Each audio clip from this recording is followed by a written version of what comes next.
Hello and welcome to another episode of UEA TV's Viewpoint with me, Gilbert. And me, Sofie. Hundreds of students flooded to London on the 18th of October to support the TUC demonstration looking for changes to the wages system. The protest marched through central London and culminated in a rally in Hyde Park. UEA TV was present on the day to find out more.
On the 29th of October, the Carry That Weight protest marched from campus to the centre of town to support women who have suffered sexual abuse.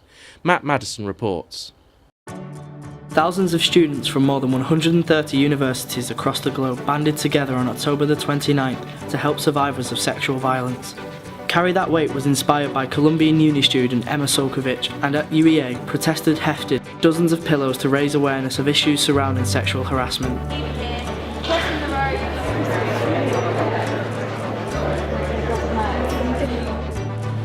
The protest marched from the student union to the centre of town, led by a large banner and a mattress, echoing Solkovich's famous protest to carry her mattress until her rapist was caught.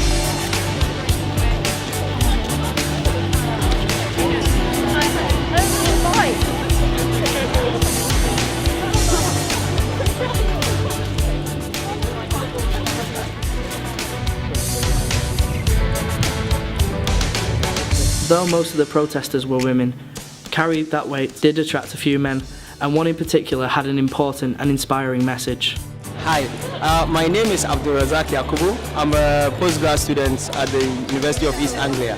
I am so much interested about the issues of ending violence against women, and I don't think that violating women's rights or sexual rights is the good thing. I think that it is high time that we men in society rise up to join hands in solidarity with women to campaign to end violence against women. It is the best thing you can ever do. You have a mother, you have a sister. It's never okay. Violence against women is not righteous. We'd like to congratulate the union at UEA and Hollaback on organising such a successful protest for an excellent cause. This is Matt Madison for UEA TV's Viewpoint. After the success of Black History Month, the student union organised another celebration of ethnicities on the 6th of November with Asian Day. Here's some footage from the day. We've come here today for Asia Day from the South Asian Decorative Arts and Crafts Collections Trust based at the old skating rink in town. Hoping to spread the word about our trust so that more students can get to use it as a resource. Because it is actually affiliated with the UEA.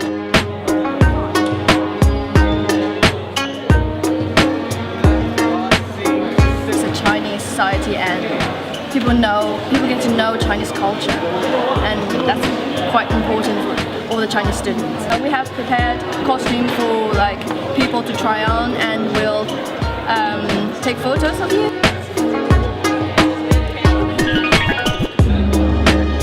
Side, we're trying to promote the culture. We're trying to get all the Tamils in UEA together in order to promote the language, the culture, and the tradition, and arts. And the arts? Yeah, and the arts of Tamil Salt.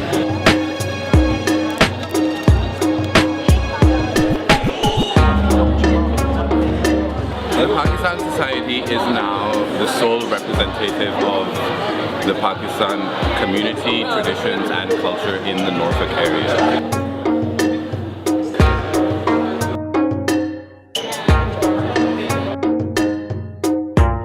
Have different cultures, and often politically they're not very much friends. Through these events that you develop ties within different cultures. Take away this aspect is to become more open-minded and accept other cultures around the world. I think getting people together to just celebrate their cultures or their interests is a really important thing to do.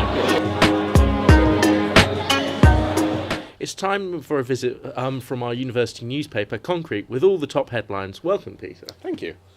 Thanks for speaking to us today. No, it's nice to be back. I had such fun last time. No, it's great to be here with you. So, what would you like to talk to us? I think we're going to start with what is currently the current issue of Concrete. Yes, and our interview with Ian McEwan, yes, which we got with UEA TV, for which we are very grateful.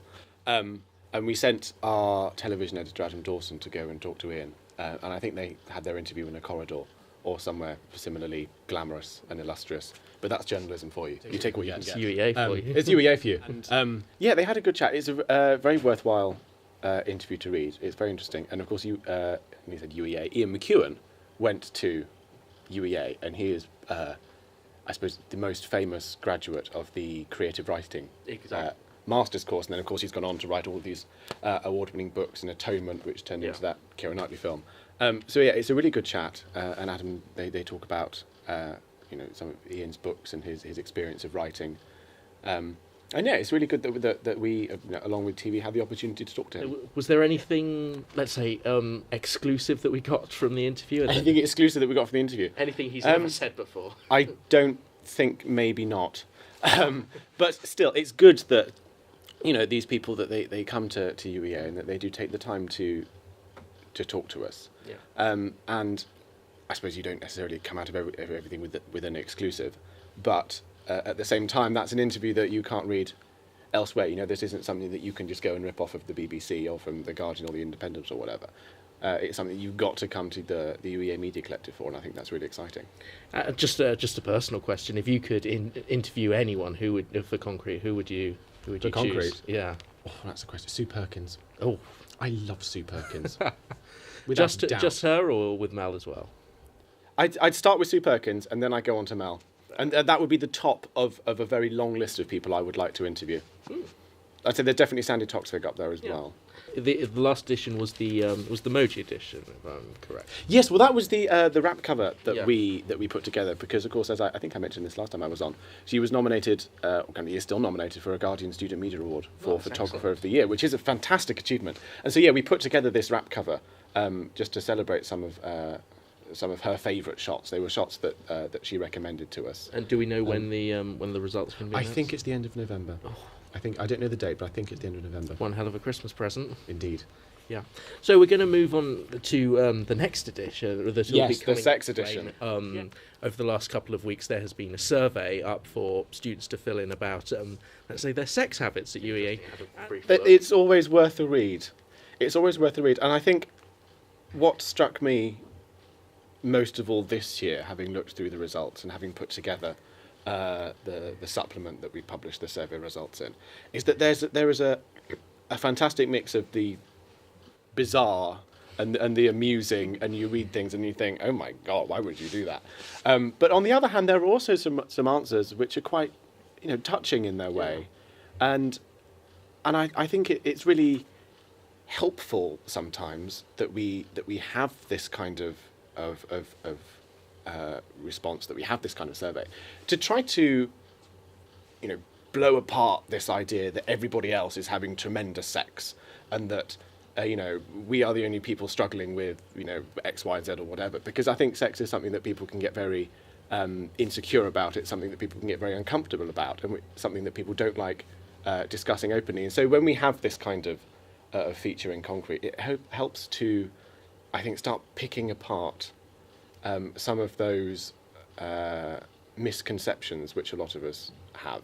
Yeah, and I think that's really valuable. Yeah, because you hear from a lot of people, they will boast, and I mean, often they're exactly that. They're boasts. They're often a bit exaggerated, and when you see the results, actually, they're far more what you would expect, and mundane. Yeah, far more run of the mill than you might expect. Yeah. I mean, because most people, in the end, they have girlfriends, so they will or boyfriends. And boyfriends. Sorry, have partners who they will who they are with regularly, and so they're not. It's not the free for all that some people would have. Maybe for the select few, but not for the many. Well, exactly. That was my point. Was there? Looking at the statistics, are there any ones that would say surprise you? Certainly compared to last year, because of course concrete. Well, yeah, I was looking. I was looking at last year's sex survey before I came on, and it turns out there are many more LGBT plus people on campus than there were last year. I can't remember off the top of my head. I think. I think heterosexual people were something like 85% last year, and now that's gone down to 70. Exactly. 70%. So I think that's surprising. I don't know what that says about freshers this year. That would be to interpret too far, maybe. Well, I was going to ask that. Do you think that is just there's been a big more influx of LGBT students in this year, or that maybe a number of people who last year didn't feel comfortable with their sexuality have maybe come out? It could be, and I think both of those would be encouraging in terms of the diversity that we have here at UEA, and I think that's something that we can celebrate with the sex survey. Okay, well, that's good to hear. Well, thanks for speaking to us, Peter, and we look forward to seeing you again. Thank you very much for having me. It's a pleasure to be back. My pleasure. Question 3. Dating from 1943, which two-word term is used to describe a random signal that consists of equal intensities of a wide range of frequencies in the audible spectrum? For this week's Society Spotlight, we've attended the University Challenge Trials held by the Quiz Society, who are looking for those 4 lucky individuals to represent UEA. Donald May presented papers describing the process of natural selection as a mechanism for evolution. I think it's a bit of good fun, really, because it's it's been going on for ages as a TV show. And it's just basically a way to see if you've got what it takes to possibly be on the show. A lot of people at the university, they can get very, very good at knowing a very limited field. It's like when we do the normal quizzes, people come up and they'll just be doing a science degree usually.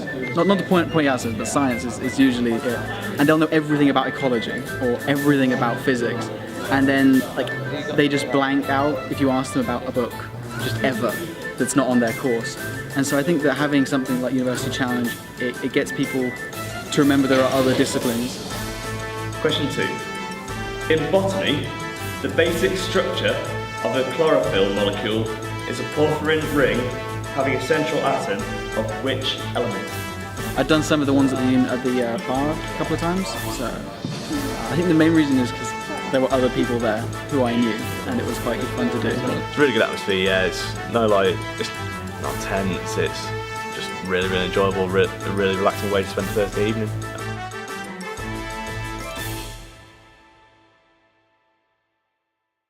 Before we go, we'd like to congratulate our Media Collective friends from Livewire 1350 on winning 4 Student Radio Association Awards. Maddie won a silver and a bronze for Maddie's Tea Party, and Jay won a silver for Best Entertainment and a bronze for Best Interview. Livewire were also nominated for Best Station Sound and Marketing. For more details, check out Livewire's website. Congratulations again to Livewire. Thanks again to Peter for appearing and the Quiz Society for being so welcoming. As always, if you want to get involved in the next Viewpoint episode, contact UEA TV for details. Look out soon for our special Christmas episode. Goodbye.